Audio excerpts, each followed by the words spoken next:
일이 없고 내 마음 연약할 때 능력의 주님 바라보아라. 주의 이름 부르는 모든 자는 힘주시고 늘 지켜주시니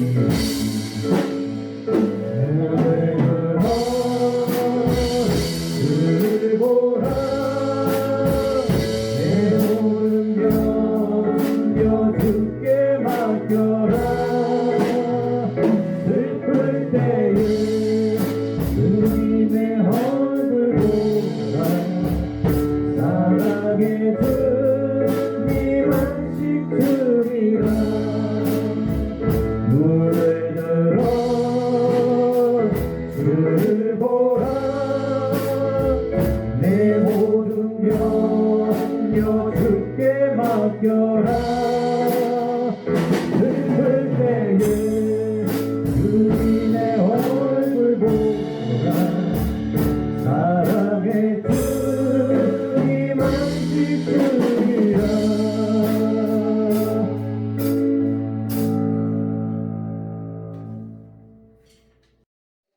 은혜로운 하나는 하나님 오므로 주일마다 하루에 모여 예배 드리도록 허아의 주임을 알려드립니다. 아멘. 이만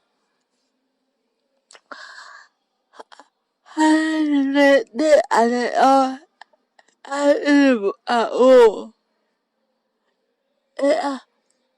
세상의 이름만을 듣다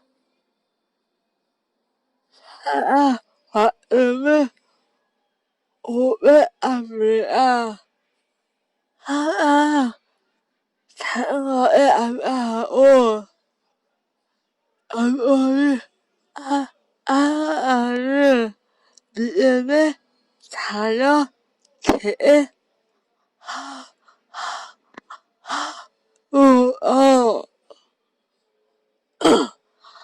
하루의 암은 고마이로 많은 아들이 목숨을 잃고 하늘 터널을 이어가고 있습니다. 이번 아에도 하나님의 뜻을 다시 한번 기대하고 주변을 돌아보게 하고 무엇보다 아에의 건강을 지켜주시고 지금 실력을 정말 왜요?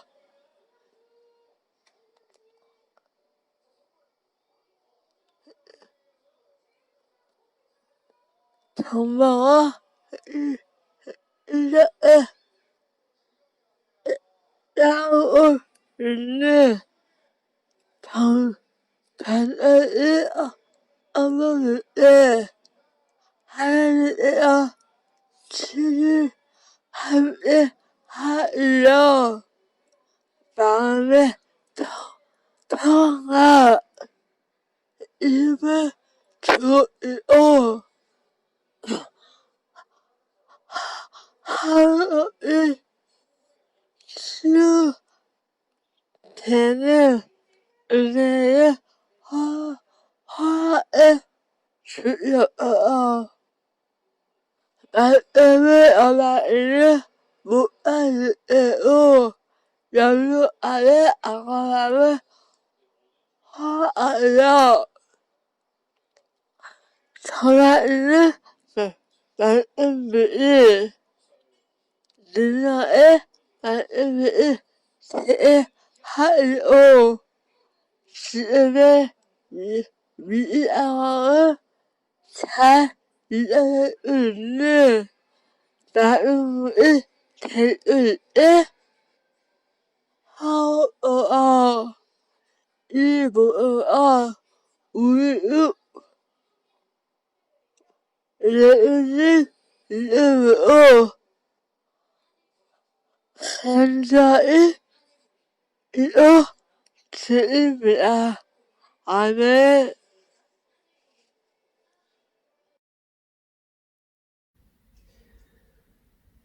2020년 6월 7일 6월 첫째 주일로 삼위일체 주일이며 환경주일로 지킵니다. 6월의 말씀 암송하고 함께 말씀 나누도록 하겠습니다. 여호와께서 집을 세우지 아니하시면 세우는 자의 수고가 헛되며 여호와께서 성을 지키지 아니하시면 파수꾼에 깨어있으니 헛되도다. 시편 127편 1절의 말씀입니다. 오늘 함께 나눌 하나님의 말씀은 신명기 27장 11절에서 26절까지 보도록 하겠습니다.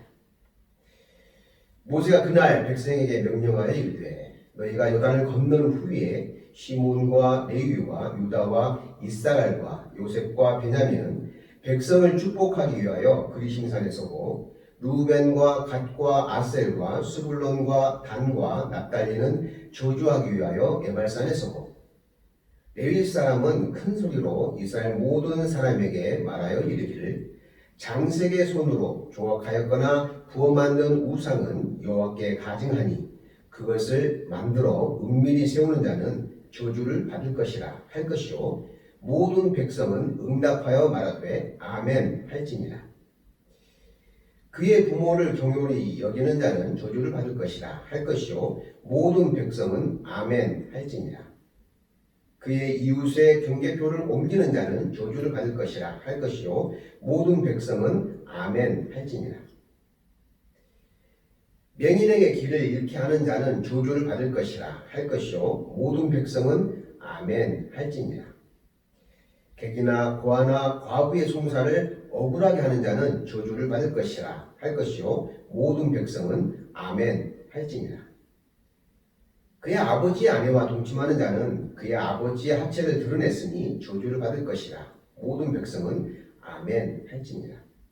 짐승과 교합하는 모든 자는 저주를 받을 것이라 할 것이요 모든 백성은 아멘 할지니라.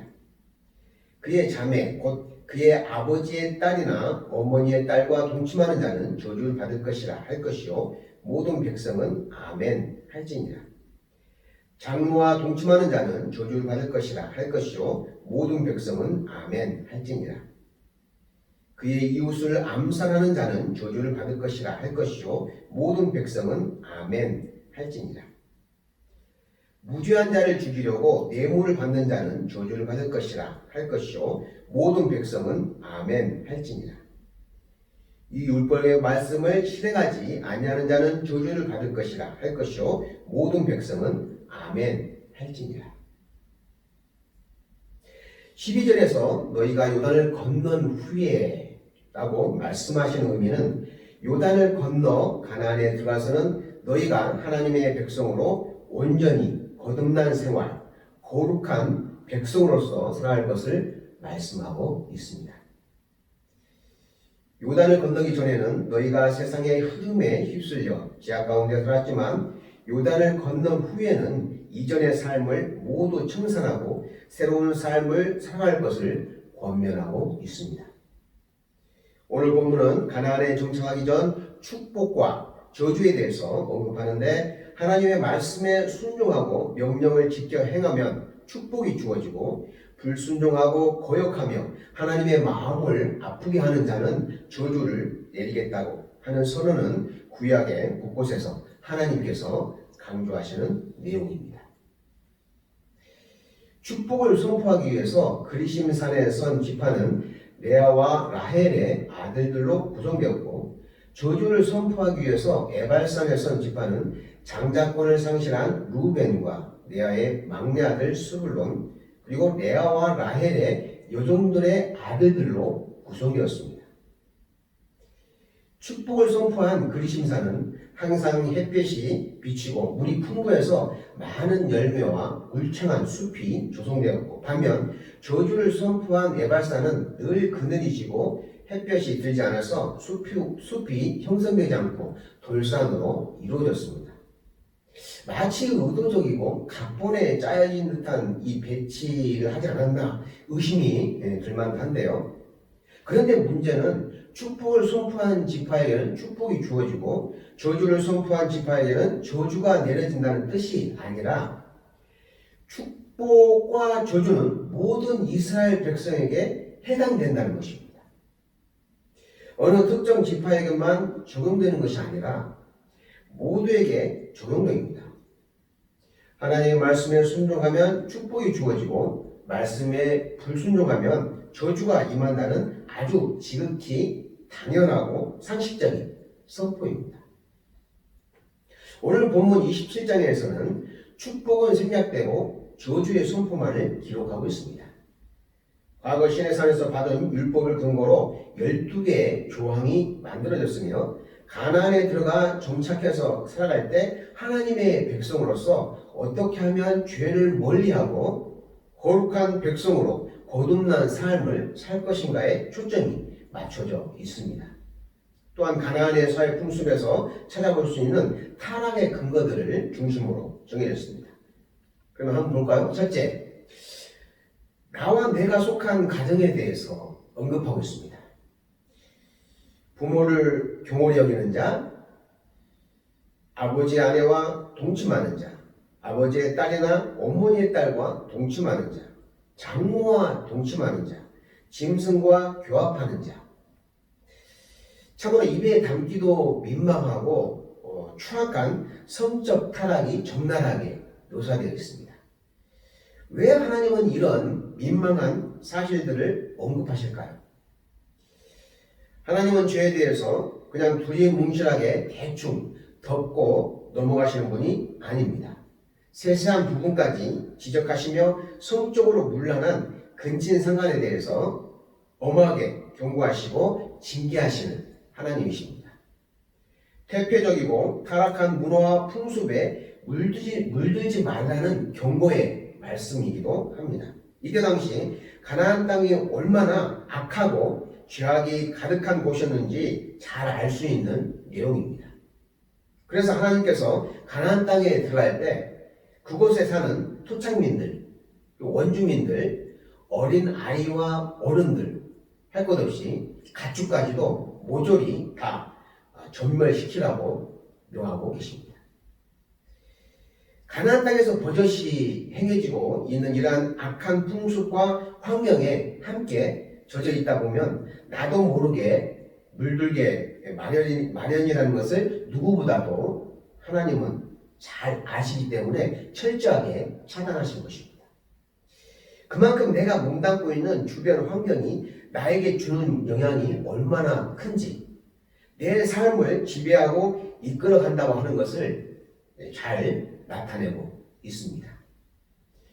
맹모삼천지교라는 말이 있습니다. 맹자의 어머니가 3번 이사했다는 뜻인데요.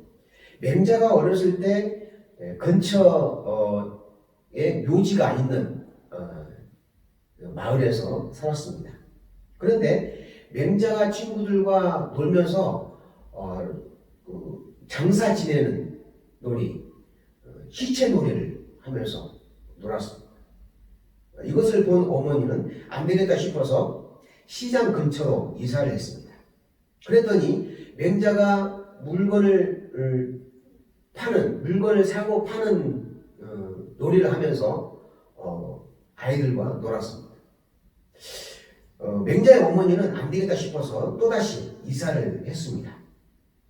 이번에는 서당 근처로 이사를 했습니다. 그랬더니 맹자가 책도 보고 글씨도 쓰면서 놀았습니다. 훗날 이 맹자가 장성해서 훌륭한 성인이 된 것이죠. 그러면 우리는 세상의 친구들과 어울릴 때 잘 분별하고 가려서 사귀어야 하고, 건전한 공동체에서 활동하시고, 무엇보다 믿음의 신실한 사람들과 어울려서 믿음과 신앙이 건강하고 튼튼하게 성숙되어지는 그러한 믿음의 삶이 되어야 할 줄 믿습니다. 둘째로는 나와 내가 속한 이웃에 대해서 언급하고 있습니다. 이웃의 경계표를 옮기는 자, 이웃을 암살하는 자. 17절에서 이웃의 경계표를 옮긴다고 하는 의미는 땅의 소유주의 허락 없이 내 땅으로 삼는다는 의미입니다. 땅을 갖고 있다고 하는 것은 재산의 많고 적음을 나타내는 그 기준이 되는데요. 지금도 마찬가지입니다만은 남의 재산을 가로채는 이러한 행위, 열심히 땀 흘려서 일해서 먹고 살아야 하는데 일은 하지 않고 남을 속이고 빼앗아서 내 욕심을 채우는 행위에 대해서 하나님께서 엄하게 다루시겠다고 말씀하시는 것입니다. 24절 이웃을 암살하는 자는 생명을 경시 여기는 것에 대해서 하나님께서 징계하시겠다는 내용인데요. 하나님께서 허락하신 생명을 함부로 해치거나 또 더 나아가서는 내 생명까지도 함부로 대하는 것을 경고하고 있습니다.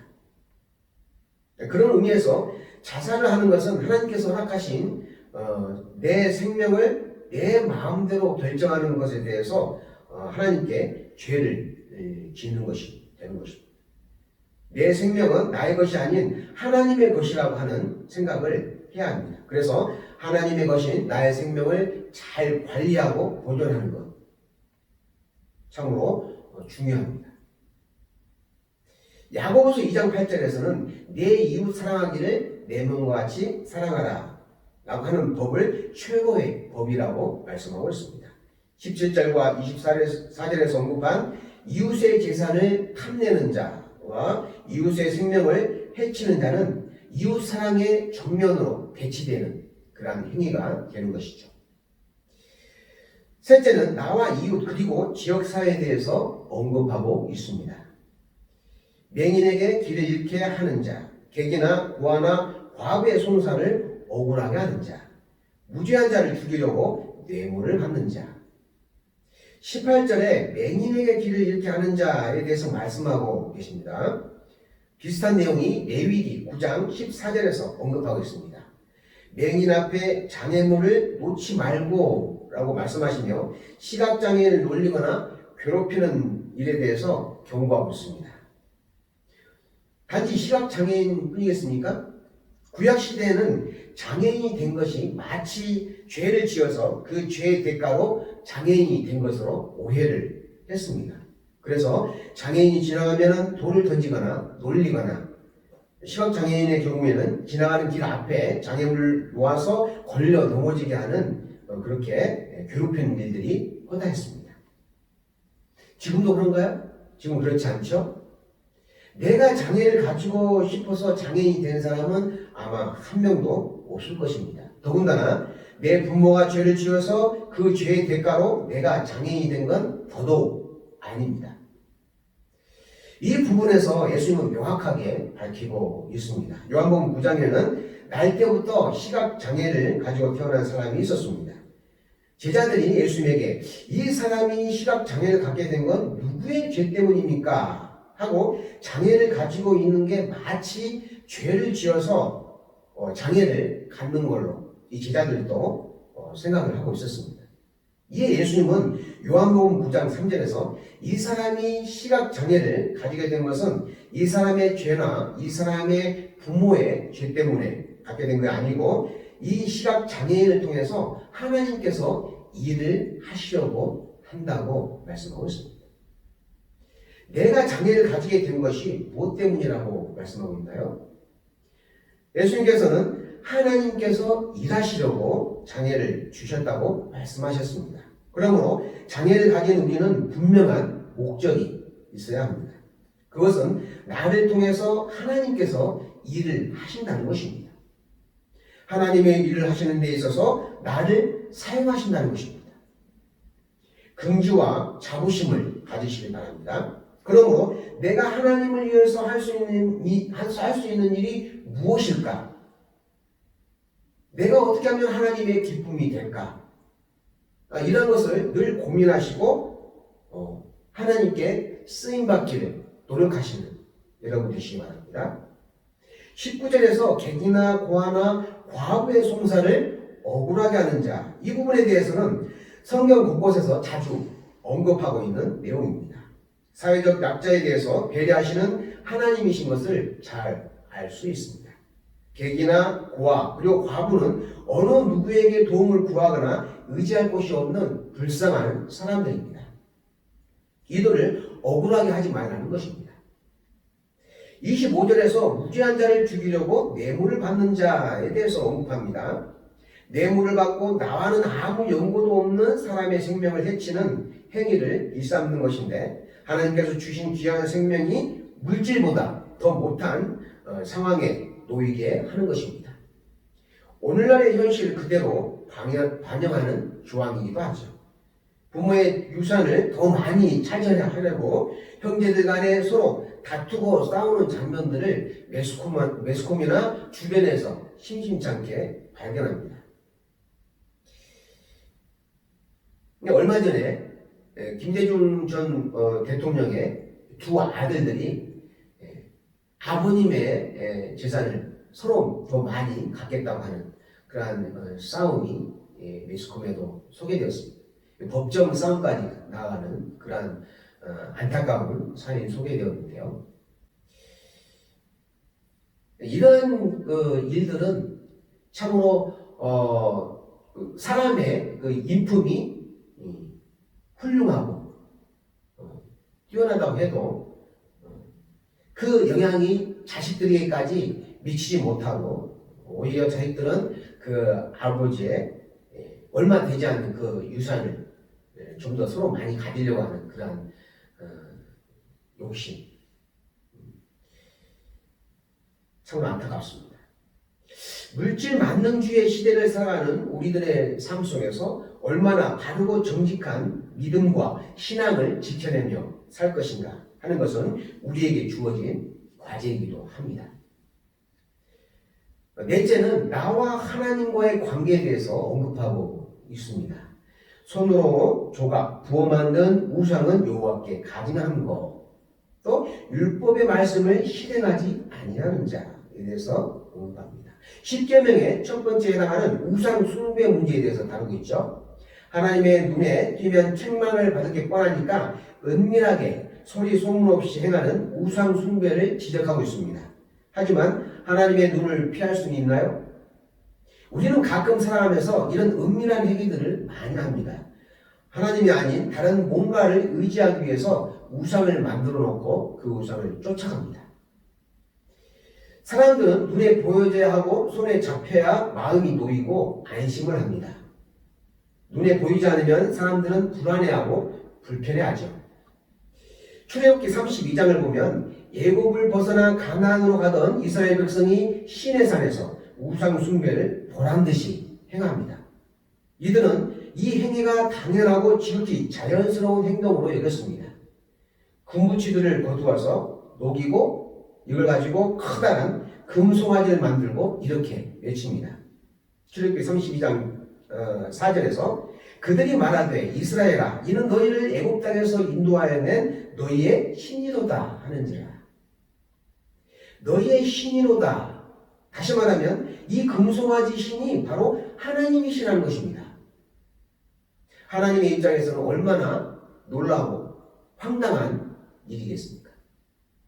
열왕기상 12장 28절에서도 솔로몬 왕 이후 이스라엘이 남유다와 북이스라엘로 나뉘어져서 남쪽은 유다와 베냐민 지파, 그리고 나머지 10개의 지파는 북이스라엘로 나뉘게 되었습니다. 그래서 북이스라엘 쪽에서는 제사를 지내려고 하는데 예루살렘이 남유다에 있다 보니까 갈 수가 없는 거예요. 그래서 북이스라엘 지역에도 제단을 만듭니다. 두 군데를 만드는데요. 베델과 단에 금송아지를 세우고 또 이렇게 외칩니다. 우리를 애굽 땅에서 이곳으로 인도해낸 신이다. 또 예루살렘에 가지 말고 이곳에서 제사하자. 은밀이라고 하는 의미는 다른 사람이 모르게 하는 뜻도 있지만 하고 있는 자기 자신이 내가 지금 무엇을 하고 있는지 인식을 하지 못하는 것입니다. 시내산에서 이스라엘 백성이 금송아지를 만들어서 그것이 하나님인 것처럼 생각하는 것과 똑같은 것이죠. 26절 마지막 절에서 율법을 실행하지 않으면 저주하겠다고 말씀하고 계십니다.